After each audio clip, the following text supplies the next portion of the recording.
um, without further ado, I think we will get started. So I'm excited today to be talking with you because this is actually our first community of practice session.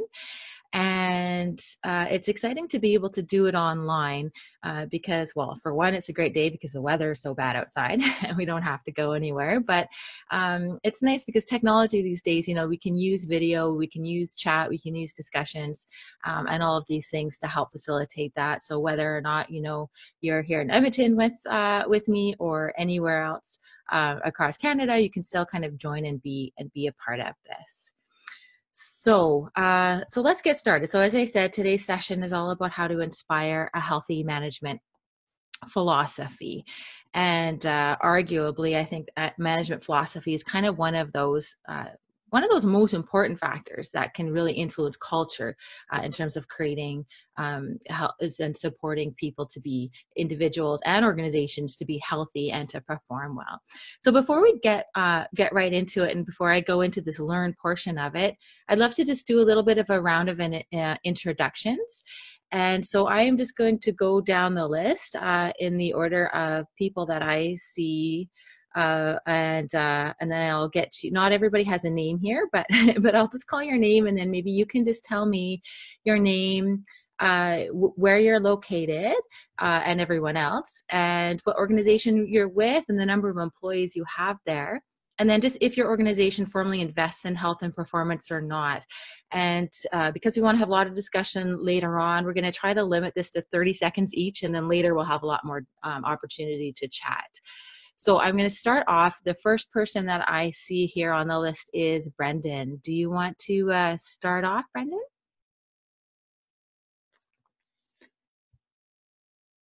And I think you're unmuted.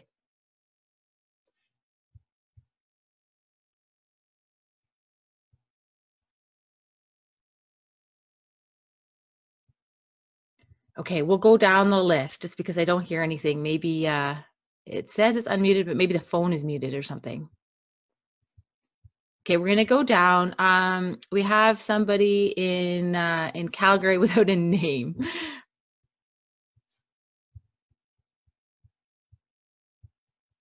And I will just unmute you here. Hi there. That might be me. Can you hear me? I can hear you now. Okay, perfect. Well, my name is Brendan. I'm not sure if I'm the same Brendan you were referring to. Okay. Brendan Hickey is my name, and I work with People Corporation, and we're a third-party benefit administrator and partner with a lot of consultants across the country. And so this topic is of great interest to me. My background is health and wellness as well. And so I'm located in Calgary, and yes, very cold here today. In fact, my son's school was closed today. Oh. We have between 800 and 900 in our organization, and we have some work to do on the health and wellness side. So we have a wellness committee coast to coast, but we're just starting to lay the grassroots foundation for health and wellness programming. So thank you. Thank you. Thank you. Welcome, Brendan. All right, Jocelyn, I'll unmute you here and I'll mute. There we go. I think you have to accept the unmute. Can you hear me? I can, yes. Oh, okay, excellent. I'm Jocelyn Reeves. I'm a communications advisor with ASUP. So we do benefits for the public education sector in Alberta. We have about 150 employees, and we obviously are really involved in workplace wellness. We have the Wellness Sandbox website that we use with our partners in Alberta. So I'm just kind of seeing what's going on here, and I'm interested to see the conversation. Thank you, Jocelyn. Welcome. All right, we'll go down to Lori. Great. Good morning. So I'm Lori Schmidt. I'm now consulting with my firm called Laurel Management Group. My background is productivity and looking at competitiveness and how that's linked to wellness. I have the pleasure of being able to be an advisor with Wellness Works, and I work with a group of, although I'm an independent corporation, I work with a group of 6 others that are playing in the space, and I'm in Edmonton. Thanks, Lori. All right, Ruth Ann. Good morning, everybody. I'm also fortunate to be working from my home office today. I'm located in a small town just north of Edmonton. My business is Harmony in the Workplace, and I just federally incorporated. And my specialty, a human resource professional specializing in organizational psychological safety and social well-being. And I do violence and harassment prevention programs, trainings, policy, public speaking, and that kind of thing. And I'm always happy to collaborate with like-minded wellness practitioners. So this is, and it's exciting to see where the this community of practice is going to go and how we're going to be able to collaborate together. Great. Thank you so much, Ruth Ann. All right. We will go down to, I'm going to say the name wrong here. Lizna?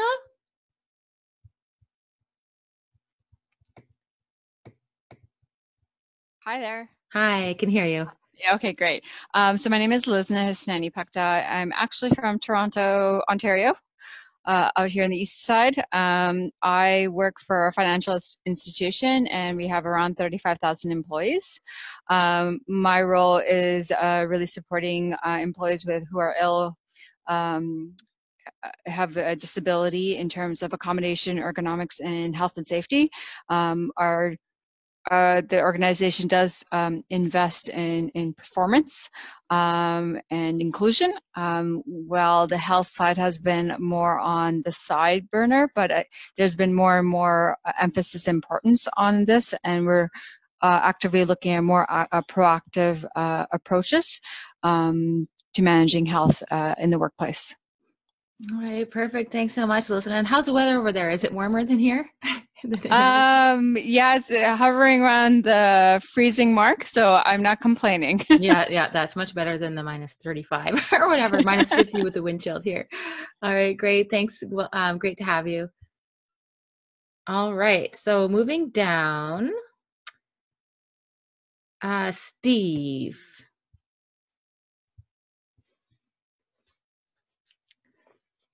Good morning. Good morning. My name's Steve Dickinson. I'm located in Calgary. I work with Inter Pipeline, part of the oil and gas sector. I am the well-being advisor here. So in addition to handling all the sort of medical related leads and accommodations, I do handle all of the wellness as well. So we do have stuff in place, but constantly looking to add to our sort of repertoire. Perfect. Thanks so much, Steve. All right. And then Joan. I'll unmute you there.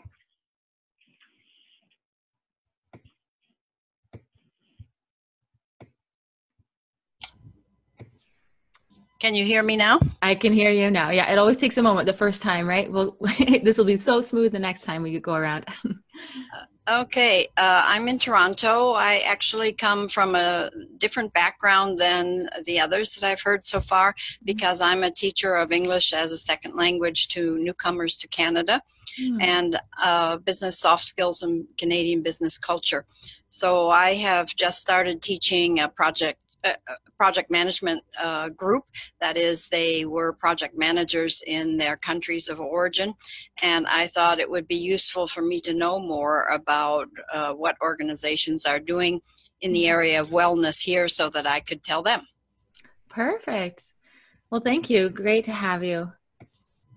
All right. And then I saw Terry. Are you still on here, Terry?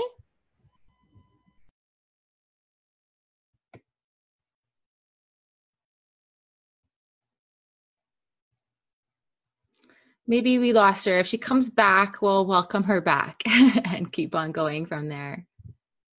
All right, so we will get started here. So as I mentioned, and my name is Victoria. I should introduce myself, right? My name is Victoria Granger, and I work with Wellness Works Canada. And just about Wellness Works Canada, which most of you know a little bit about us, but we are a organization, a not-for-profit association that supports the wellness and the well-being industry. And we often talk about when we're talking about supporting health, we often coin the term workplace health and performance together, because we really have a strong belief that when you invest in employee well-being and you invest in health, that you will see the dividends of those benefits within the organizational health and the organizational performance. And so I'm not going to go into a whole lot about that today. A little bit. There's a great webinar coming up in February where we're going to talk a lot about health and productivity and the connection between those two. So I invite you to join that. The registration is online for that, and that'll be on February 12th. But in a nutshell about Wellness Works Canada, we're an association. We really support practitioners who work in the space and help them get connected to evidence-informed tools and resources and education to support them in their roles, to support employee well-being and organizational performance. And then we support employers as members as well to do the same. So we'll just get right started and start talking about the topic for today, which is how to really inspire a healthy management philosophy to build a healthy, high-performing work culture. And so, the first thing that we might start to think about is, why should we really even worry about management philosophy? And, it's one of our key pillars, one of the kind of key foundational things that we really think influence organizational health, and for a lot of reasons, right? For one, it helps to shape really business practices. It's that philosophy that management and leadership, but everybody, really at every level, the type of philosophy that you have can really start to impact the culture within snippets of the organization as well. And it's that philosophy that can really impact things like the work design, how much autonomy there is, if there's task variety, if there's flexibility within your job to be able to take care of your own well-being, and your workload, and whether or not the philosophy looks at whether you're more important on the outcomes or how many minutes you put in, and all of those different types of things. And, obviously it's going to impact things like motivation, and it can be something that can really either cause psychological harm or promote psychological health and well-being as well. So, when we're talking about the psychological health and safety standard, which most of you are probably aware of, in terms of creating a culture that can, promote wellness for us to be psychologically well, but also prevent psychological harm from things like toxic stress and occupational burnout and all of these other psychosocial factors that are within the standard.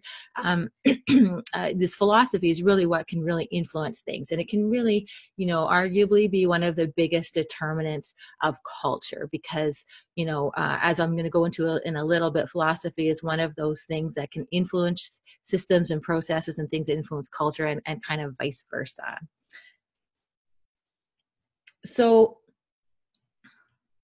I'm just going to move along here. So the next thing that I wanted just to show you, just very at a high level, is the Wellness Works Canada model that really looks at supporting, as you can see in the center, it's all about supporting healthy, really high-performing work cultures.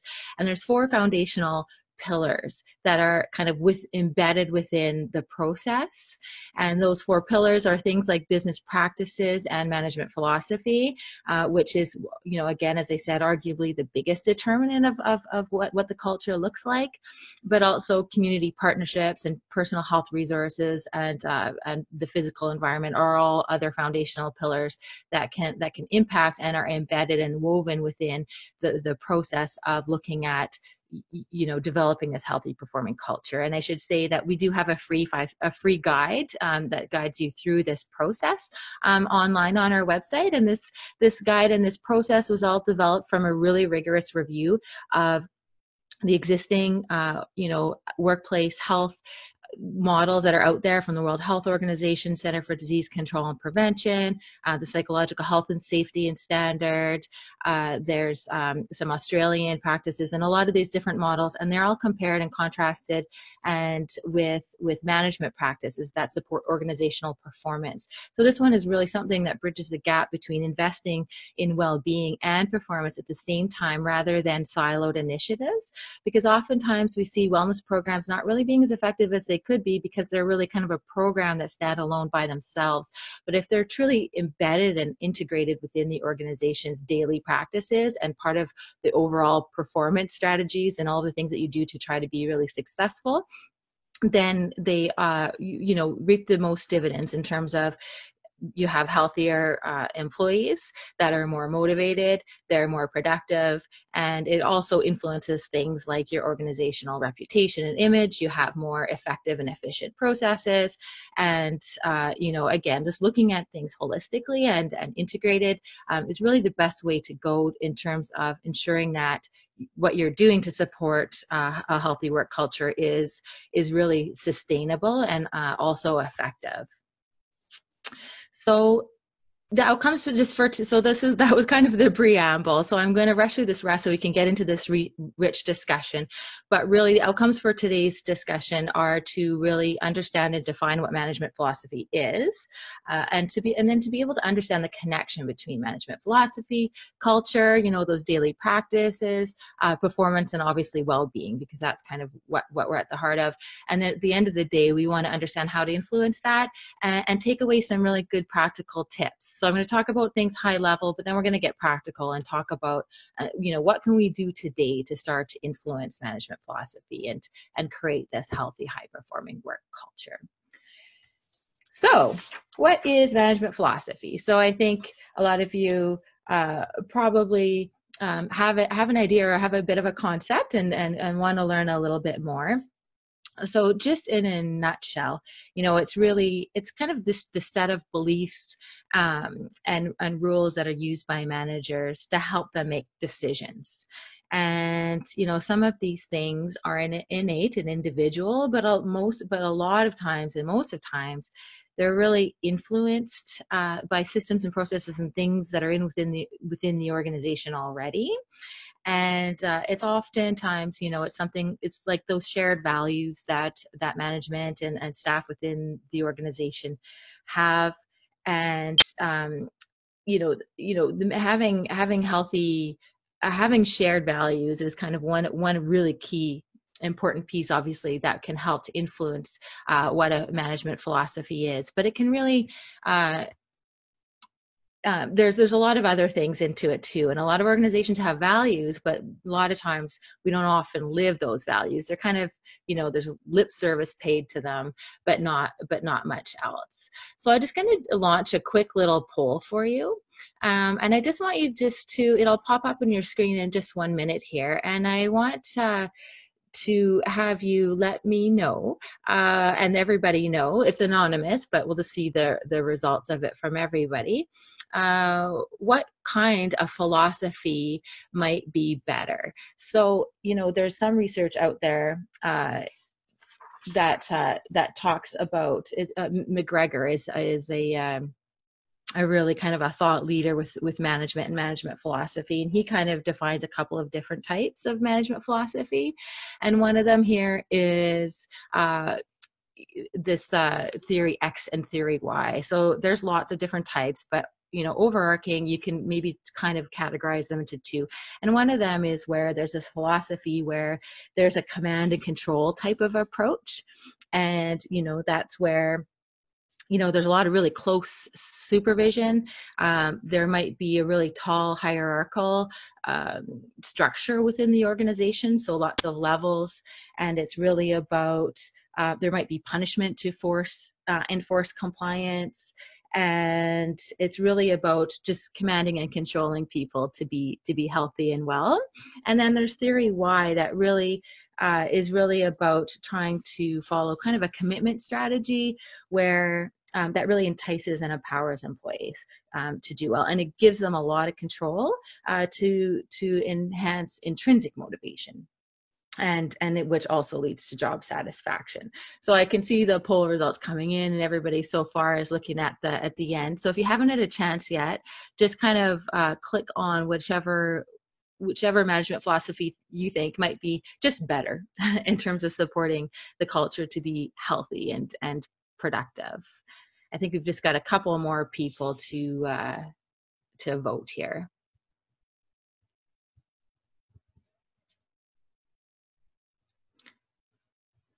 All right, so I think a couple of you might be on the phone and might not see it, and that could be why we're not seeing that come up. So anyways, you're all right, right? But there is sometimes a debate whether or not, this empowerment, autonomy, and trust, or this commitment based on empowerment is more effective, because you are giving people a lot of freedom, right? And can you trust them to do well and be well and all of those kinds of things with that kind of trust? But all the research does say that does support that. If you can guide people and create this healthy piece of trust, then this culture of trust, then there are going to be definitely more intrinsically wanting to contribute and support the organization's larger, bigger end goals. And so I'm going to go move on and talk a little bit about some other things that influence this. So this is, that's one type of management philosophy. But there are, here, I'm going to share the results with you. Sorry, you didn't see them yet. So as you can see, everybody picked empowerment, autonomy, and trust as a type of philosophy that supports things better. But, I would be interested to see, and we'll talk about this later, how many people think you have that type of culture, or if it's more of a type of command and control.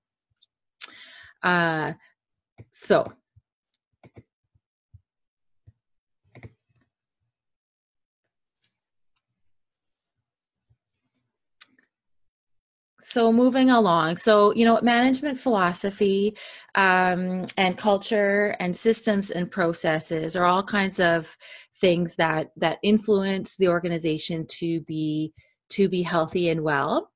And a shared type of philosophy or shared systems and things like that can make a difference. But I think you can probably all agree that potentially within an organization there can be a kind of a good management philosophy overall, but sometimes there's individuals who have certain different types of attitudes or behaviors, and despite whatever else is kind of in place, there's sometimes bad apples, right? And it's kind of difficult to help support these people to really contribute to this culture where people do feel empowered and are given control and flexibility within their work to do well. But the way to help really support that a little bit more for sometimes those bad apples is what Marianne Batten said is, in the context of mental health, which is her expertise,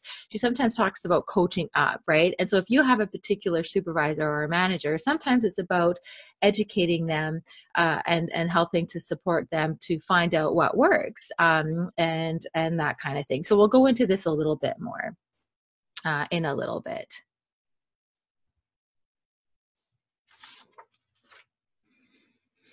Okay, so that just leads us to culture. And so I just want to start painting the picture and connecting the dots between management philosophy and culture. And you probably already recognize through just that quick high-level definition of management philosophy that there's a lot of overlap between culture and management philosophy. And so, the one main thing that I just want to share about culture is that it is, a lot of people think, culture is just the way we do things here every day within an organization, and it very much is.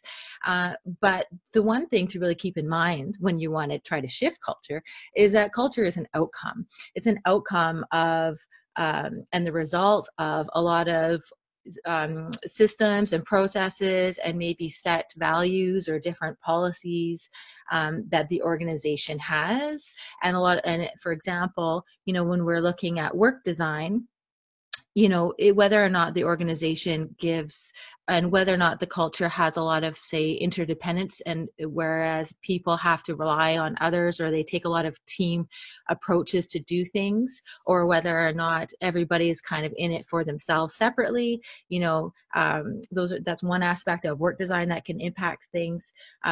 Whether or not you have a lot of flexibility, and whether there's a policy in place, that allows people to, flex their lunchtime or their work day, or just any general breaks, or whether there's ability to work from home, and all of these different things.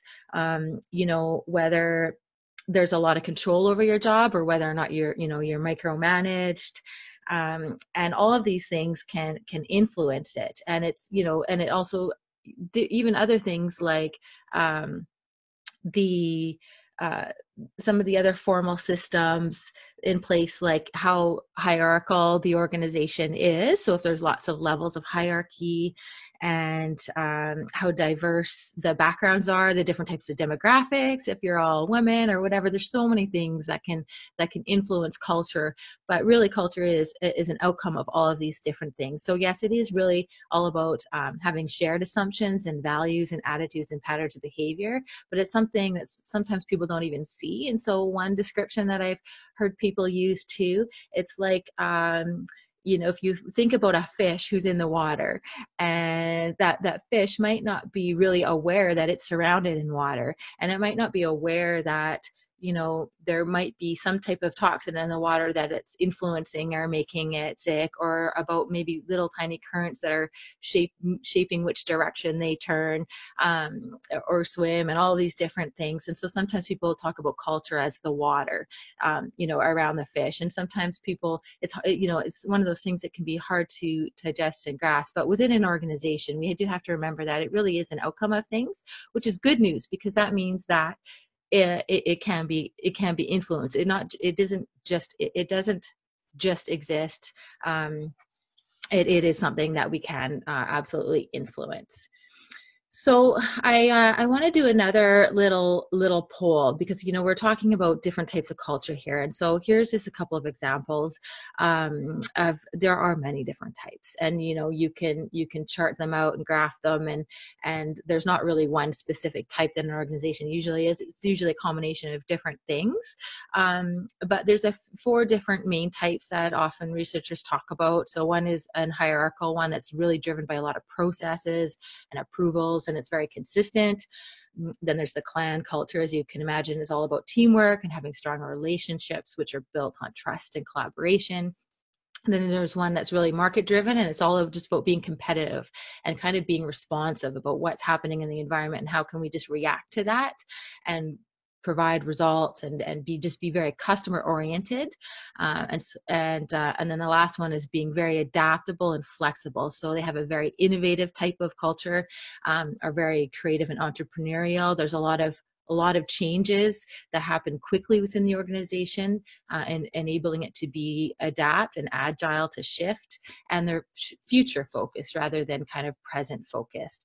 So I just want to get a quick snapshot, curious to see where you guys all fit. So I'm just going to launch this one to find out how you guys would think you would define your current culture. So I'll just give you 1 minute to answer this one.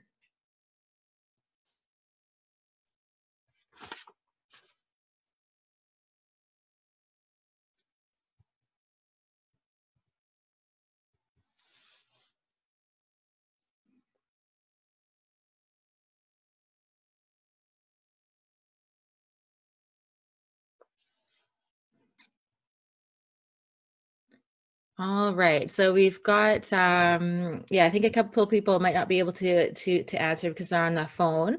So I'm just going to share the results here with you. So we have, it's quite the split really, looking at, the hierarchical driven by all these processes, and then one that's very adaptive, and then, a couple that are very adaptable and flexible, and one of each of clan and market driven.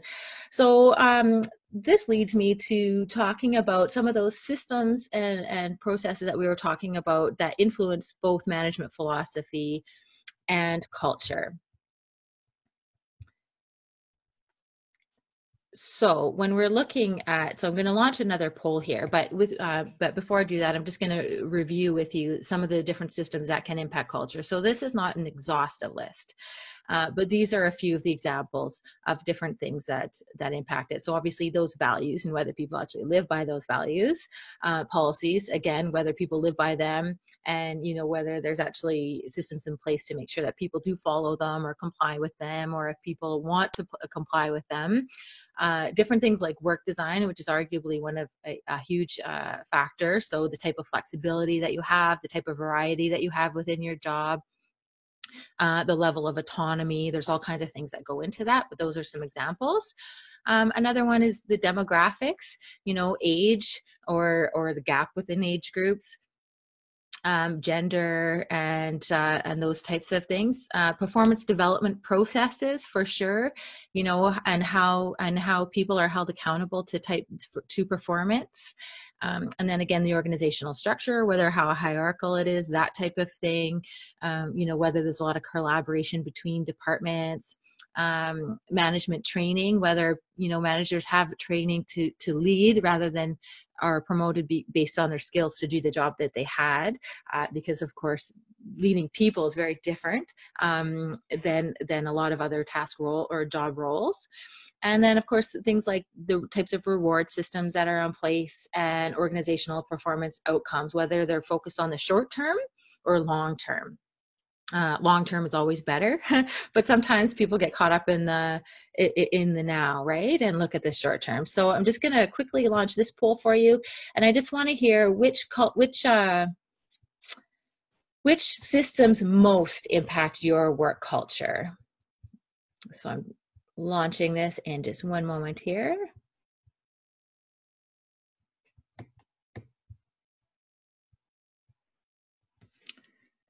So yeah, just let us know which one impact your culture the most, for the better or for the worse, and you can pick all that apply.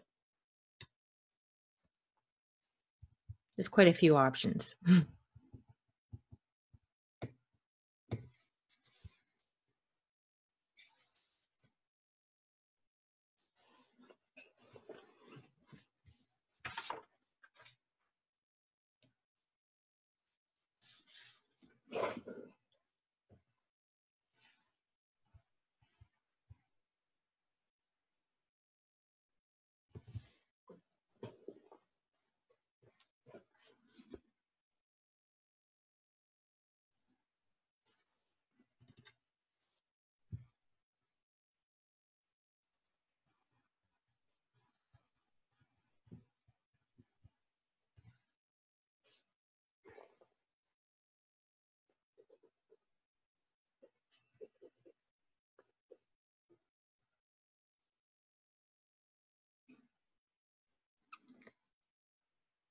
I think we're just waiting for one more here, and I'll share these results with you. Interestingly, right now, most people are looking at management training and work design as kind of the factors that are most influencing culture, which I think is to be expected.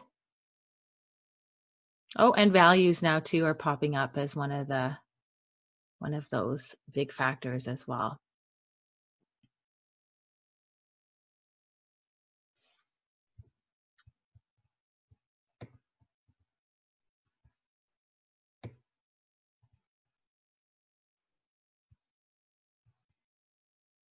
All right, so I'm going to end this poll and just share these results with you. So this is quite interesting. So values ended up coming up on the top here as kind of one of those things that most impact the culture. And I guess it depends too, right? Whether or not those values, people live by those values or not, and whether they're developed with employee input or whether one person kind of developed them for everybody or a board or that kind of thing. And so work design was right up there, as well as management training, and then reward systems, and policy was kind of next. And then lastly, I think it was demographics and organizational structures and organizational performance outcomes. So yeah, so quite interesting. So this helps us to frame our discussions as we move forward. So now that we know the things that are most influencing culture and management philosophy, which I'm going to just review here shortly, then we can start to look at these root issues or root causes or things that are influencing culture to help support us in making positive change. Okay, so really, I think all of those systems that we talked about really do contribute to both the culture in terms of whether that culture is healthy and well, and if it's performing as well. So we're going to go into just a little bit of that overview of how these things are really connected. And connect the dots. So we know that systems and philosophy will impact the culture because management philosophy kind of sets the tone. And within, there's a couple of you from some really big organizations. And so there's a lot of subcultures. And so the management philosophy within those within various departments or units is really going to set the tone a lot of times within that area.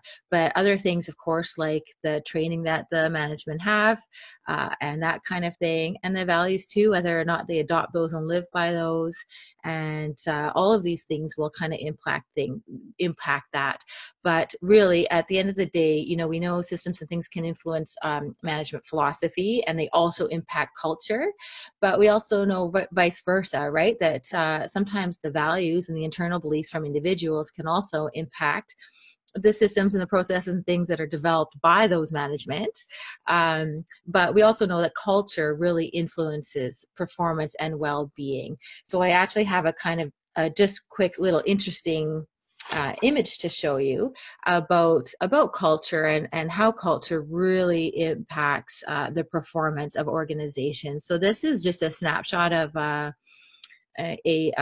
Harvard X course about building a culture of health, and they give just an overview here of the type of performance that firms see when they invest in and have healthy performing cultures. And so, as you can see, when there's a performance enhancing culture, and they did emphasize in this course that they were also looking at the health of the employees and looked at this culture of health and performance together, that you can see that the revenue growth and the employment growth and the stock price growth and the net income growth were all substantially much higher than those who had unhealthy culture. So culture and management philosophy and everything obviously are so important.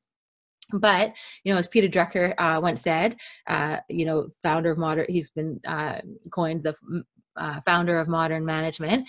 He says that culture can eat strategy for breakfast because culture is so important, right? You can have this really good strategy to perform well or to support well-being within the employees. But unless people are living by it and have a culture of the way that's the way things are just done every day, things won't get done properly, right? But at the same time, strategy can shift culture. So, having this culture can be really important. So I want to start getting into our discussion here. So how do we really start to influence management philosophy, right? That's why we're here today. How can we do that? Well, the number one way is for each of you to individually exercise something called change leadership.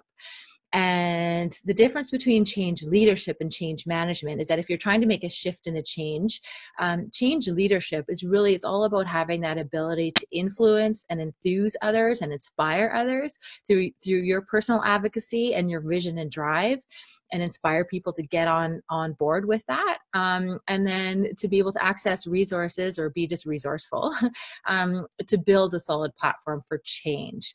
So oftentimes And within the wellness space, you know, when you're looking at investing in employee well-being within an organization, sometimes people look at using a change management process because we've got a program and now we have to manage the change that's going to evoke.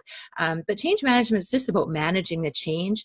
But we're doing something. We're not launching a big piece of IT equipment or IT software throughout the organization or something like that. What we really should be looking at when we're investing in employee well-being and creating a culture of health and performance is to really look at a change leadership, and how can you inspire and be a change leader yourself, but how can you inspire management to get on board and be on board with that, to help shift culture in this positive way, right?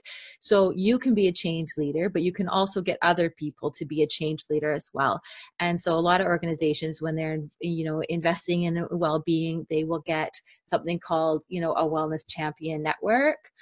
Or and what I've seen in a lot of organizations is that the word champion isn't always popular because they feel like they have to look the part or be the perfect role model for the part in terms of wellness. And so I like using the term being a health and performance ambassador, or maybe even health and productivity ambassador, so that, you know, you can start to be that leader. And obviously it doesn't matter if you're in a manager position or a leadership position or not, you know.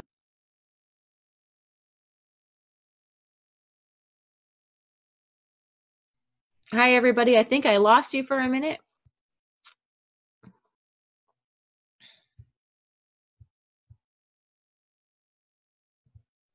Good now.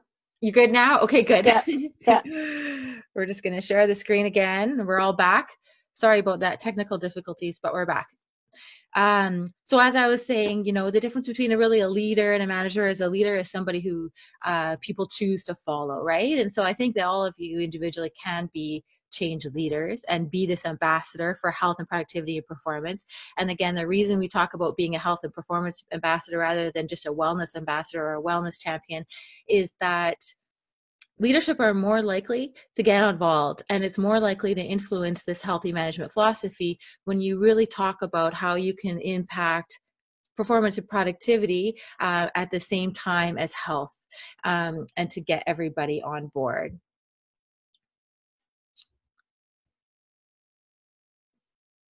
So how do you get started, right?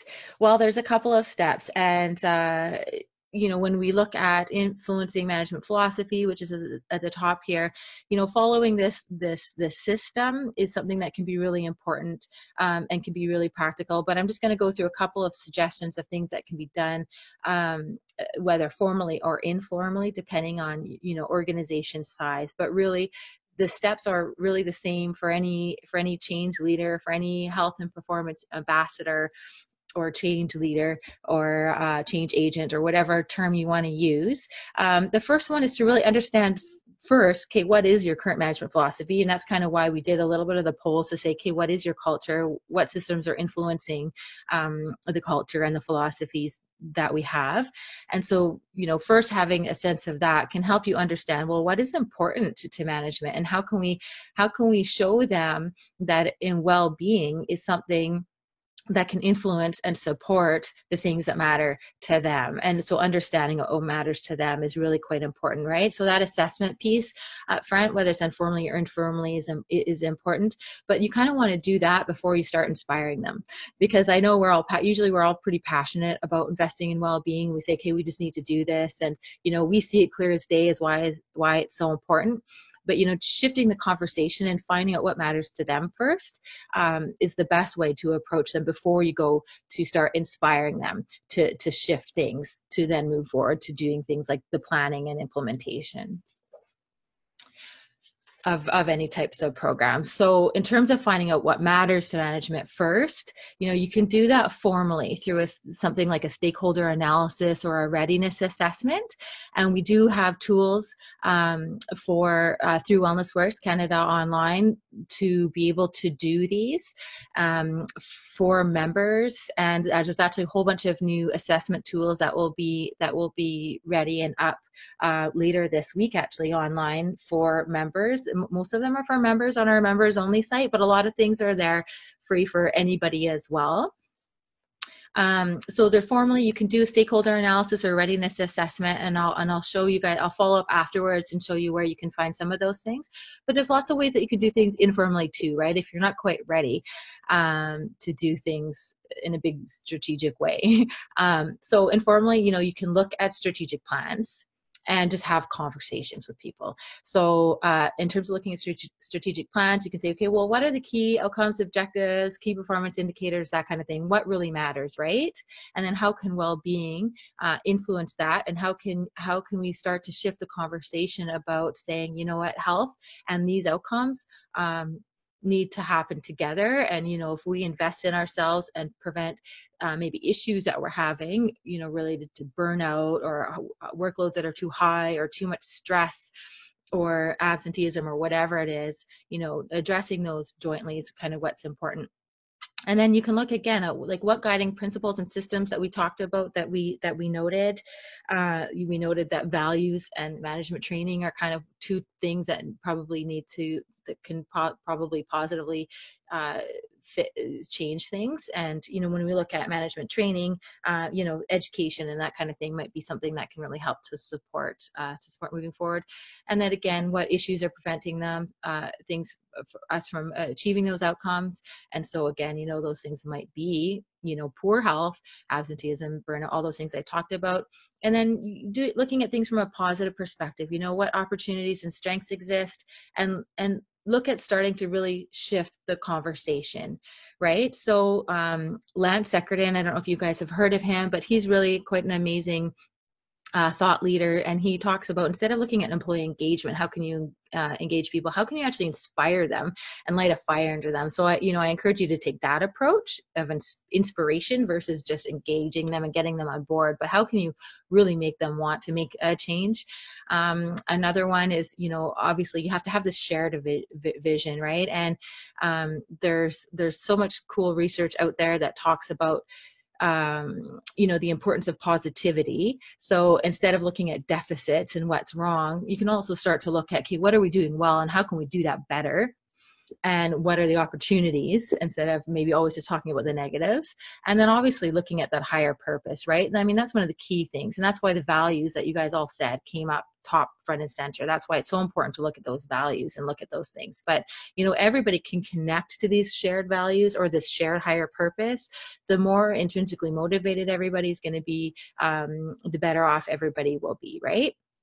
And then, of course, we want to model and create psychologically healthy environments where people can flourish. And so, if you need research to help support that as well, in terms of the performance piece and in investing in psychological health and well-being for people within the organization, our Amy Edmondson, who's a professor out of Harvard University, says that the number one determinant of effective teams is psychological safety, which is one where people can speak without fear or reprimand. People can make mistakes without fear, because actually people who make more mistakes actually end up being more innovative. And then the other thing, again, is just to celebrate early and often, and always celebrate the quick wins that you have as well. But the most important thing is finding this shared vision. And in order to do that, you need to know what matters most to management first before you can go. So in short, again, management philosophy is determined by systems and policies and procedures and attitudes, and vice versa, right? All of these things are intertwined. But again, you can exercise change leadership and impact these attitudes, behaviors, and norms by challenging, individually, by having meaningful conversations and that kind of thing. But obviously addressing the root issues in the long run is kind of one of those most important things. So, I spoke more than I had wanted to do today, so I apologize for that. But let's get into our more of our conversation. We also did do some introductions at the beginning, so that also took a little bit of time. Next time, hopefully, it's more just conversation. So again, let's get some practical. So, for this part, you are currently muted, but to speak, just make sure you unmute yourself. So let's just have some discussion looking at kind of almost that appreciative inquiry approach and starting off. So what do you guys think is an ideal management philosophy? Like what kind of philosophy would you like to inspire that would help people to be healthy and perform well?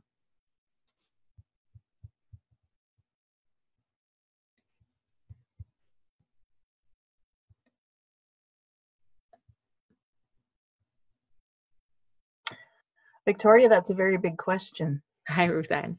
It is big. Yeah, I guess what occurs to me initially right off the bat is that people leading organizations need to be leaders rather than managers. And there are a lot of people in leadership roles that have no idea what leadership is, and they're all about management, and they manage the way they've been managed. And the system is completely broken in a lot of organizations, particularly when they're very large and have existed for a long time. And I'm not saying the culture can't be shifted. I'm, staking my career on working with organizations to become psychologically safe places, but it's a big issue. So I think that leadership versus management is huge, and having that coaching style of leadership to bring out the best in your people. I mean, from an HR perspective, we're absolutely breaking down that hierarchical system within organizational structures and being more of a coaching type. It's really where we're headed, I think, and organizations that are dragging their knuckles on that, dragging their feet on that, or are going to be kind of left behind in attracting next generation talent. Mm-hmm. Yeah, 100% agree. That's it is that trend, right? People are promoted based on their skills of doing their job well, but the leadership versus management, right? And that's what we heard earlier too, right? In terms of, what's important, what systems are influencing the culture, and it is whether or not our managers are leaders or managers, and what kind of training that they have to do well. Any other kind of comments on this, or we can go down to some of the more practical conversations here too. Oh, Joanne, here you go. Unmute you. Go ahead. This is an issue that I deal with in my classes because a lot of, some internationally trained managers come to Canada from a hierarchical society, and so that's why I'm listening today to see more about how to explain to them that Canada's companies, there's a variety, but a lot of them are not so hierarchical, and so their leadership and management styles need to change if they're going to fit in comfortably. Yeah. Absolutely. Yeah. A hierarchy is, in some instances, government and that type of thing, it seems like it's something that needs to be there to ensure there's enough checks and, and processes in place when you're dealing with, maybe highly sensitive information, or in healthcare, you're dealing with people's lives and that kind of thing. But sometimes the layers of management aren't necessary, right? And that's not contributing to, really collaborative approaches to doing things.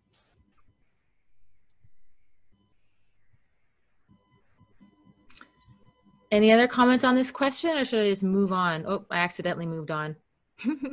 But this one is also really high as well, a big question. We'll get narrowed down a little bit, but what really is an ideal culture to support health and wellness? So what are some key thoughts? Like what kind of culture will really, do you think, support you to be healthy and well? And or maybe, what are those systems and processes that can influence us towards getting towards, the ideal management philosophy and the ideal culture? So one is training for sure.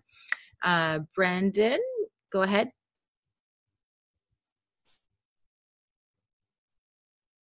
Oh, you know what? Here, I think you're in on two things. I think we should hear you now. Go ahead.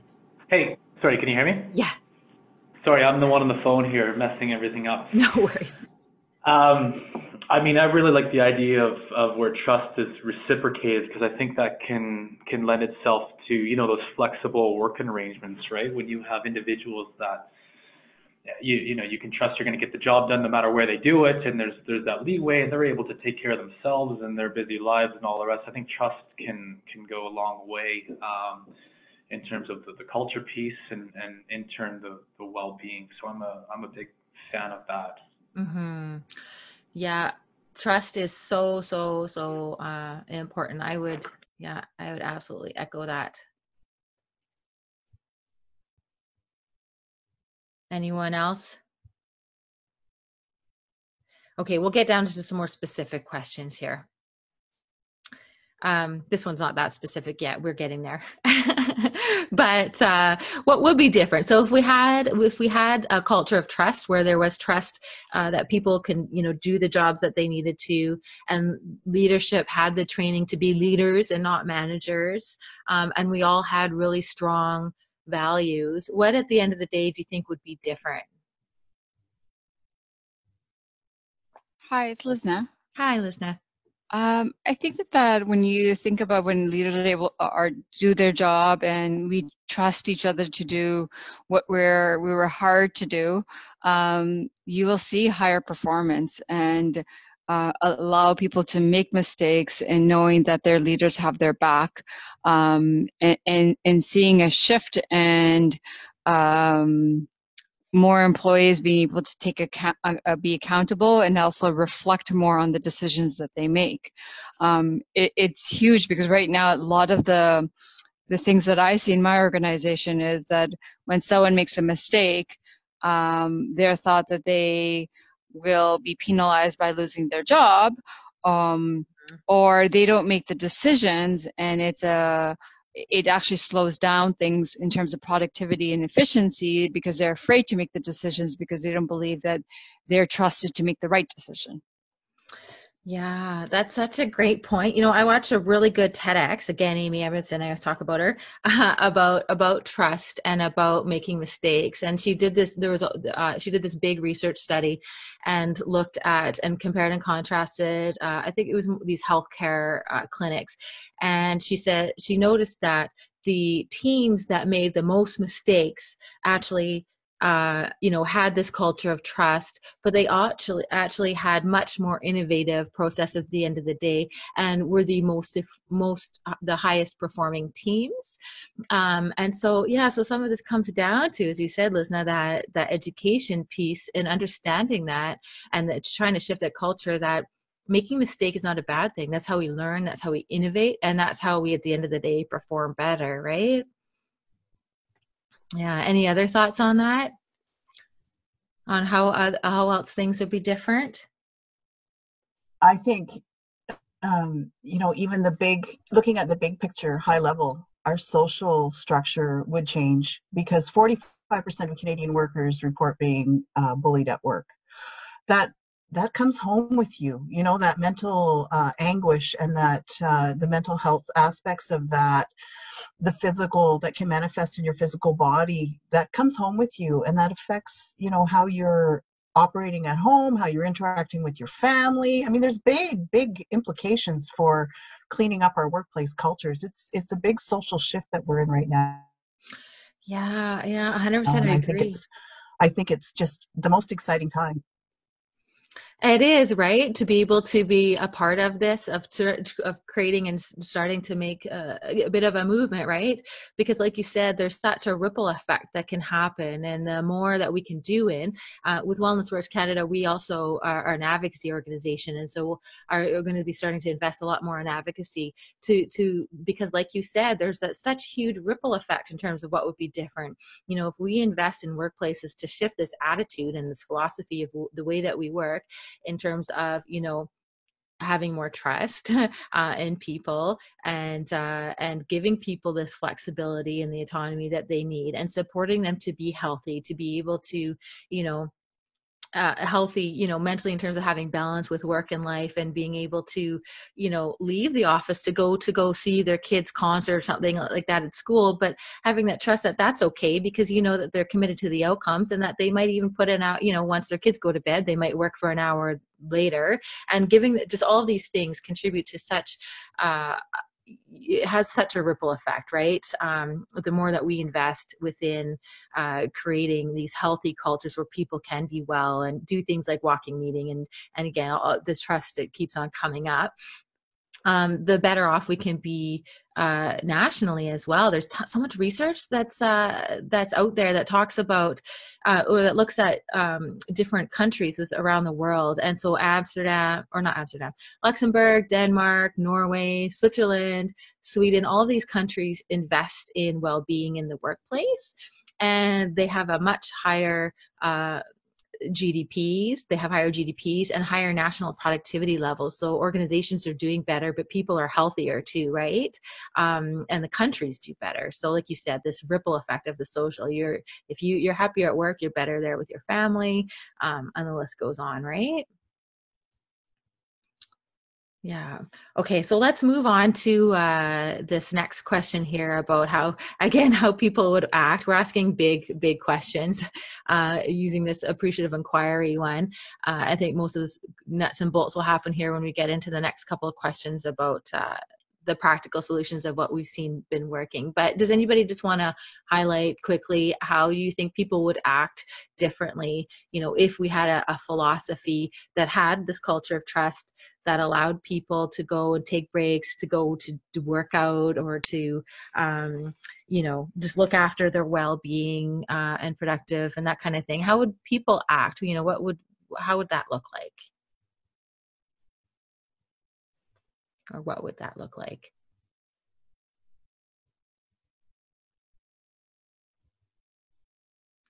Maybe we're not in the philosophical mode.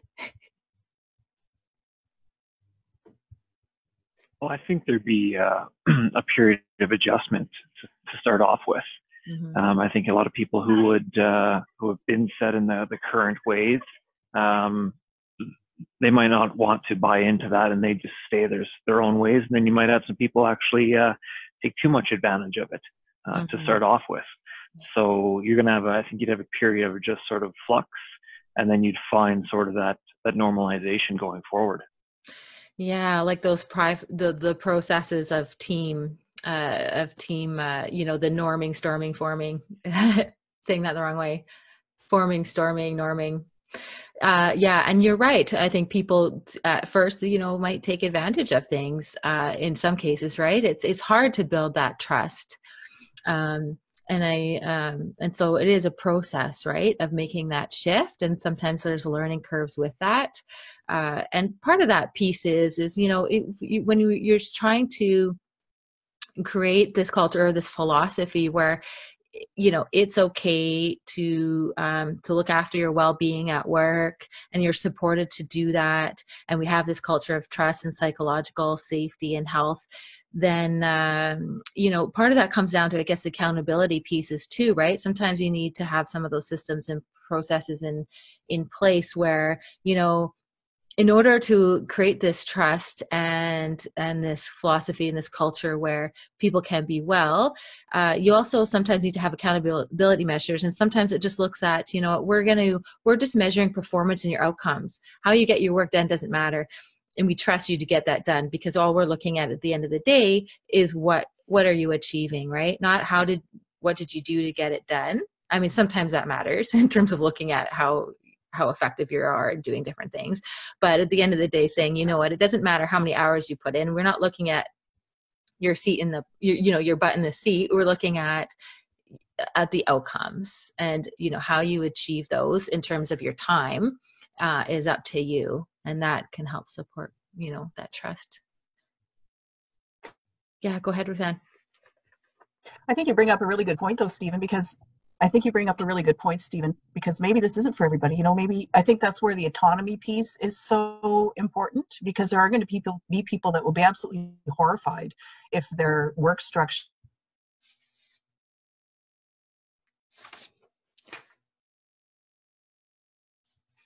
Oh, you cut out there. You cut out there for a minute, Ruthann.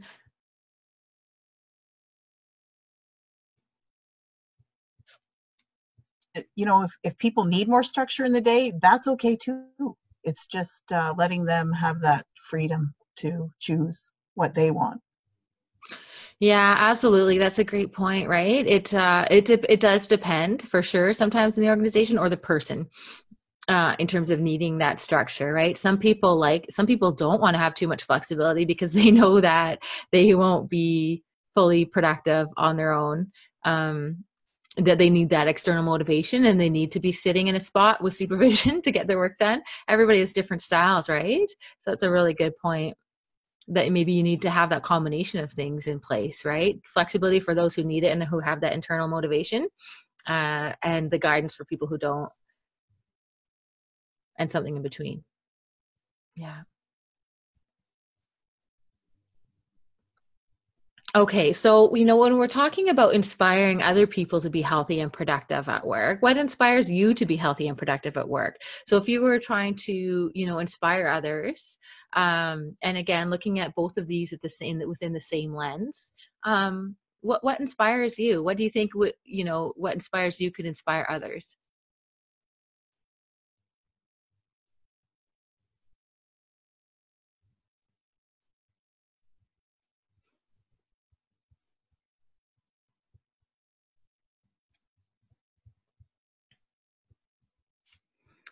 For me personally, what inspires me is seeing an end result, or seeing a change, or making an impact. That's kind of what inspires me. So if I were to try to inspire myself, it would be looking at the outcomes of saying, well, you know what, if I do this and this, and I look after myself, and if I take these breaks, I'm not going to burn out halfway through the day, and I'm going to be able to achieve what it is that I want to achieve. That's kind of what inspires me, is the end goal, the end sight, right? What about you guys?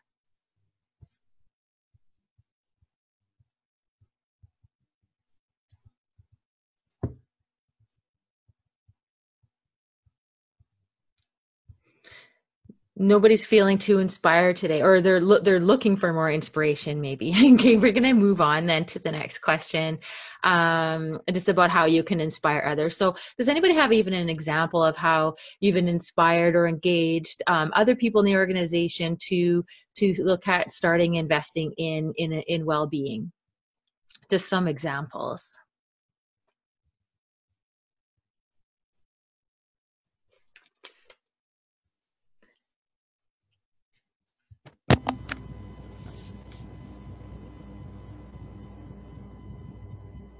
Hi there, somebody just unmuted.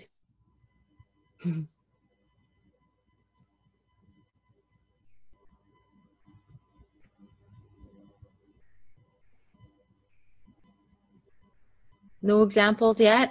For me, I think that when looking at helping and supporting and just inspiring other people, it's been about, so within a lot of the organizations, it's been about finding out what matters to them first, right? Oh, Joan, you had a comment here. Go ahead.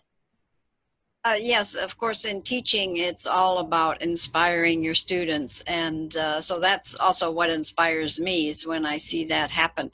And so I'm constantly on the lookout for ways to improve myself so I can help them improve their job search. Mm-hmm. Yeah. Yeah. So it depends on, and you get inspired when others are inspired. Right. Yeah. Yeah. And so a lot of times, it is about finding out what matters to people. So as we were talking about earlier, just having maybe conversations too, and saying, you know what, I want to help support you in supporting our team or supporting our organization, depending on what capacity you're working in. And kind of ask, what do we need to be doing better, or what needs to be different? And then it's, in order to inspire them, it's finding out, what that key thing is.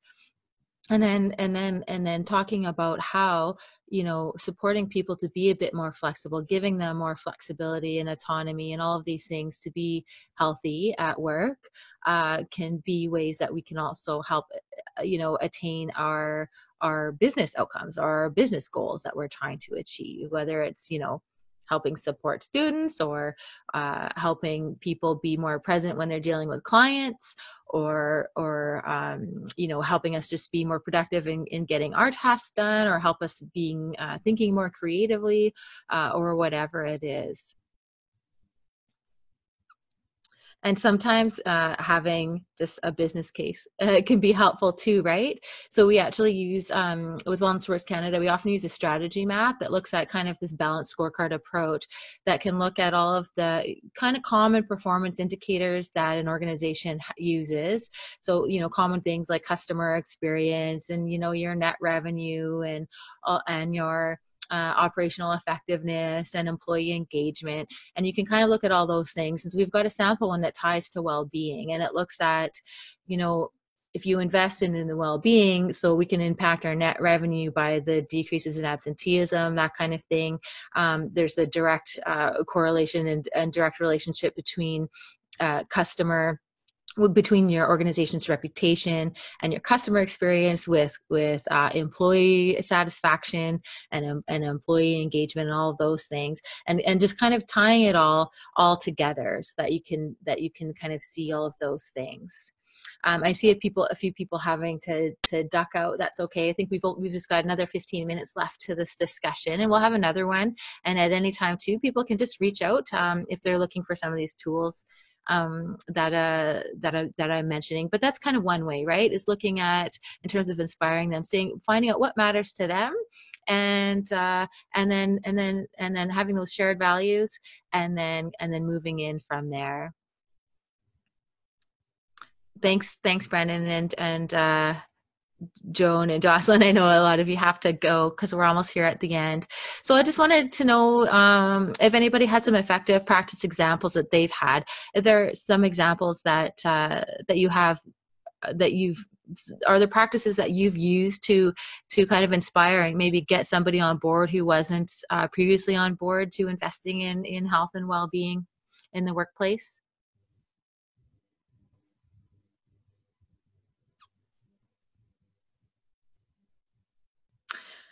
It's getting to be a small group, but that's all right. So I'll give an example. I was working with a large healthcare organization, and one way that I was able to get management and things on board was to get our it was a director of mental health on board. So I was responsible for developing a strategic employee well-being strategy, but in order to really help inspire other people, I had to get kind of another high-level person involved who was invested in patient health, mental health, for this example, to get on board. And what really worked for us is he was a really big champion, an advocate, and an ambassador, and he ended up coming in and co-facilitating mental health first aid with me to a lot of staff, tons of staff. In fact, we ended up offering it monthly, and they're still running it today. And I think they've taught like thousands of employees. It's a big organization. And in 1 year of introducing that and having a high-level mental health champion or an ambassador, the disability, the mental health disability claims decreased by 10% in 1 year. So that was pretty amazing. But what happened there was, you had to have somebody in a high leadership position really kind of get on board and get involved with things. And then the practical piece of looking at and educating, again, a lot of the management to change thoughts and things about mental health. And that really helped to kind of shift culture a little bit. And we tweaked it a bit too, because mental health first aid is mostly about mental health and educating about what different types of mental health problems and issues exist, how to recognize them, how to respond to them. But we added in a module at the end that was ours and not part of mental health first aid, but because we had the audiences with us, and we talked about resilience and stress management, and again a little bit about the connection between stress and productivity, and that was pretty amazing. So I think combination of all those things made it successful. Does anybody else have any examples of how they were able to shift people to get people on board? Well, as a practitioner practitioner and an entrepreneur in this realm, I'm constantly trying to sell the philosophy, right? Not just my services, but the philosophy. And I've identified 3 reasons that people get on board. It's the right thing to do. And ideally, everyone would get on board because it is the right thing to do. But there's a real tangible cost to ignoring these issues. And it's always more productive to be proactive rather than reactive. I mean, that's proven. And just to show them that there's a system and a way to do it that's not too onerous, it's not too expensive, and that to demonstrate those real tangible costs that you were talking about. Don't wait till you have an incident, right? Yes. You know, and don't wait till you've got OHS at your door or WCB claims coming in. And it's really getting people to be proactive versus reactive. That's a strategy. Yeah, and understanding and seeing that long term, the costs. If it's not when, it's kind of if, right? When you're going to see some of the negative impacts. And there's probably already things that you can already look at and say, these are some maybe issues that we can help to start to address. And yeah, exactly. You know, have your people trained and have your policies and procedures in place, and you know, do those assessments that you're talking about. And it, you know, it's a lot of work, but it's definitely worthwhile. Yeah, it's having that long-term view, right? Long-term. If you want to be having a sustainable culture of health and performance, then it's worth the investment for sure. So I was just wondering about top barriers and solutions that people have. Obviously, barriers is maybe just not understanding. Do you have other barriers, top barriers, and maybe solutions that you've seen to those barriers in terms of maybe trying to, you know, inspire people to get on board, to have this philosophy that, you know, that health and well-being is really crucial to supporting performance and productivity? I don't know who's left here, Victoria, yeah, but we've only got Steve and you, I think, and me. Okay. Well, Steve, forgive me. I don't mean to dominate, but I've identified three reasons why people don't buy into this type of thing, and it's because they don't think it applies to them, because they think that the current way they're doing health and safety is okay, and you know, that they just don't know where to get the help. So sorry, I don't know if I cut out or not. I see my internet is a little bit unstable, but yeah. So, and the solution is just to provide, given the statistics, you know, 45% are being bullied, 28% are reporting sexual harassment. You know, you're right. It's not an if, it's a when. And so the solution is just to prove that the stats are there to back up what we're talking about. Well, and sometimes they don't even know, right? So sometimes it's just about, if you're not in HR, talking to that HR person to get those stats, because sometimes a lot of leadership just isn't aware, right? To understand where that current state of where you're at. So that's where another practical tool that might come into place is that we do have it's a scorecard that can help you start to measure and track things. And, you know, if you want to look at your foundational, you know, where are you at, and look at, you know, what are the top key things that are costing us, our organization, or preventing us from being more productive and better and having a higher level of performance, and then being able to measure those. Just having those numbers to show can be really helpful, right? Just what are your absenteeism rates, and what are your disability claims, or what are your top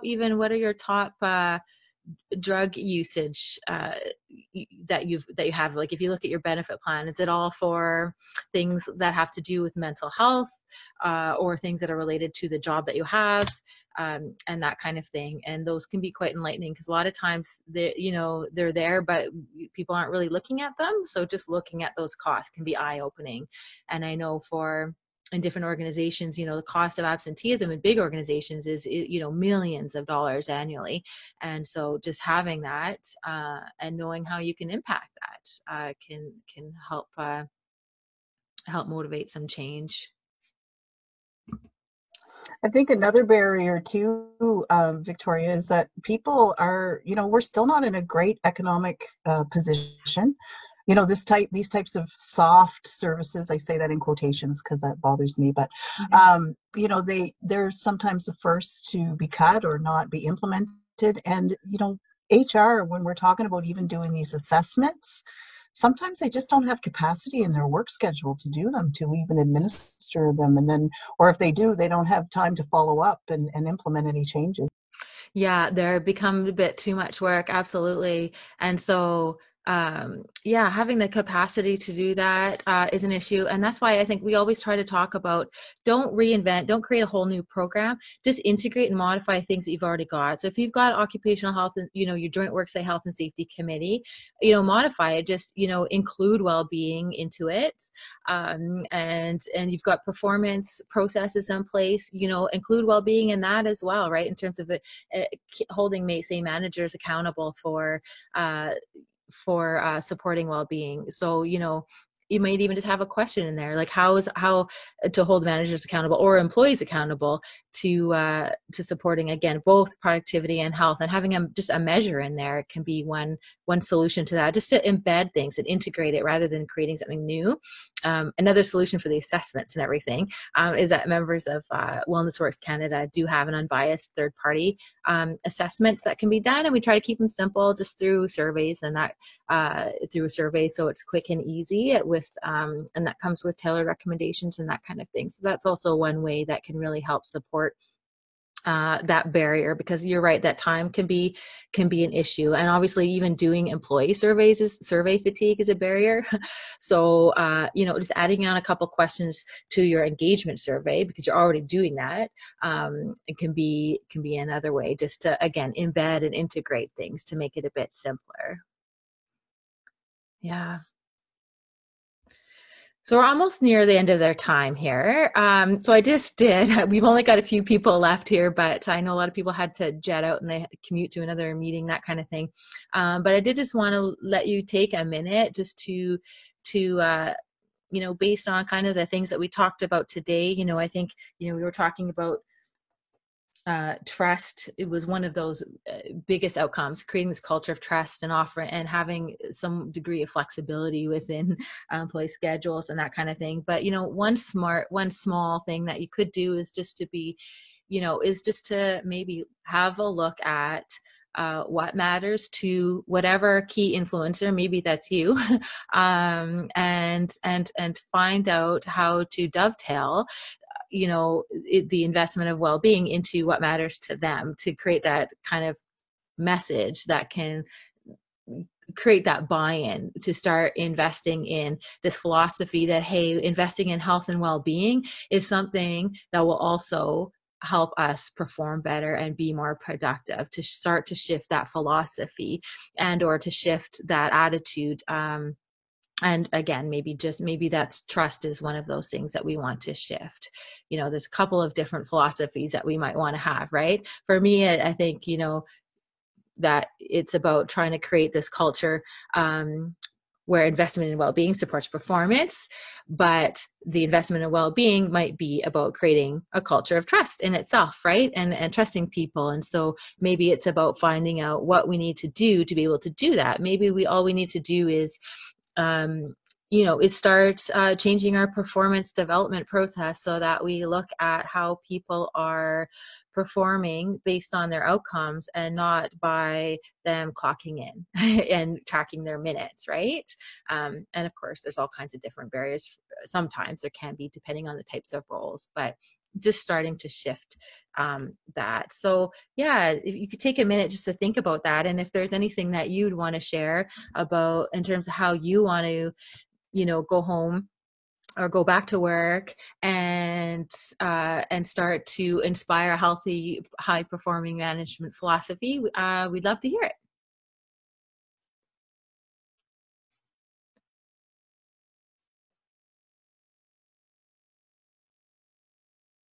I think it's just challenging mindsets, current ones. So just when people come forward with whatever statement it happens to be. Yeah, just challenging it, just in those daily conversations, right?